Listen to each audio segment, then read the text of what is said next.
So I'm here again with the next step for question number 29, which will be your text-based file coding question and it will be of 3 marks. सो इसके अंदर आपको कैसे identify करना है कि कौन से क्वेश्चन पे जो है आपको रीड फंक्शन अप्लाई होगा, कौन से क्वेश्चन पे आपका रीड लाइन फंक्शन अप्लाई होगा या कौन से क्वेश्चन पे रीड लाइंस फंक्शन अप्लाई होगा, आप कैसे आइडेंटिफाई करेंगे।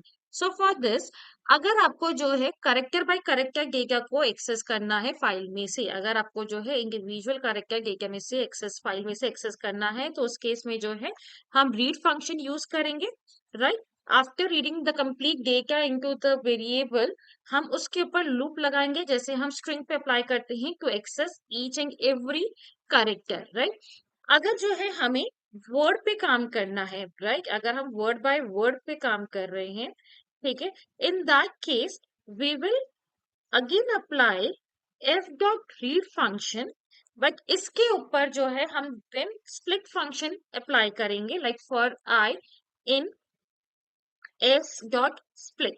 सो इस केस में क्या होगा, हमारे पास आई में जो है इंडिविजुअल कैरेक्टर नहीं आएगा, आई के अंदर एक एक वर्ड आएगा and then we can work on the words, ठीक है। कैरेक्टर पे करना है तो और वर्ड पे करना है हम रीड फंक्शन ही यूज करेंगे, बट कैरेक्टर में हम स्प्लिट फंक्शन नहीं यूज करेंगे, वेयर एज वर्ड के अंदर जो है हम स्प्लिट फंक्शन यूज करेंगे।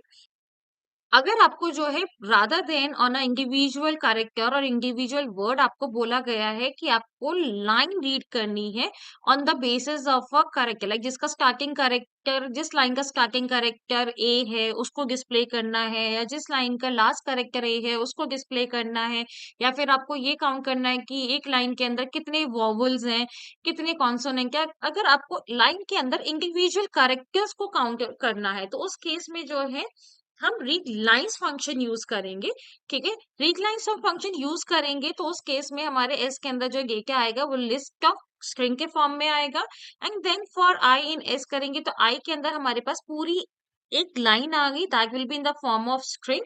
नाउ उसके ऊपर जो है हम क्या कर सकते हैं, काम कर सकते हैं। बोला गया है कि हमें फर्स्ट कैरेक्टर जो है जिसका ए है, तो उस केस में हम इंडेक्स यूज कर सकते हैं, लाइक आई का फर्स्ट कैरेक्टर ताकि 0 इंडेक्स ए है। अगर लास्ट कैरेक्टर अगर हमें बोला गया है तो -1 करके हम कर लेंगे।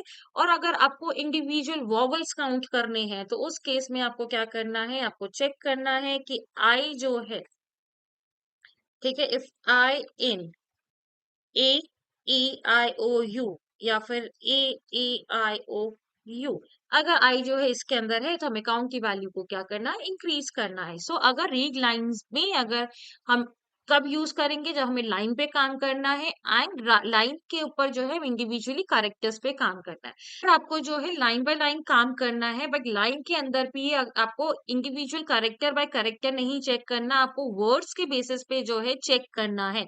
तो उस केस में हम क्या करेंगे, हम अगर आपको जो है बोला गया है कि लाइन पे तो काम करना है, कि आपको लाइन डिस्प्ले करनी है, बट लाइन के अंदर जो है जो आपको जो लाइन डिस्प्ले करनी है वो आपको कैसे डिस्प्ले करना है कि उस पर्टिकुलर लाइन में आपको वर्ड्स चेक करने हैं, वर्ड्स के बेसिस पे आपको जो है लाइन डिस्प्ले करनी है।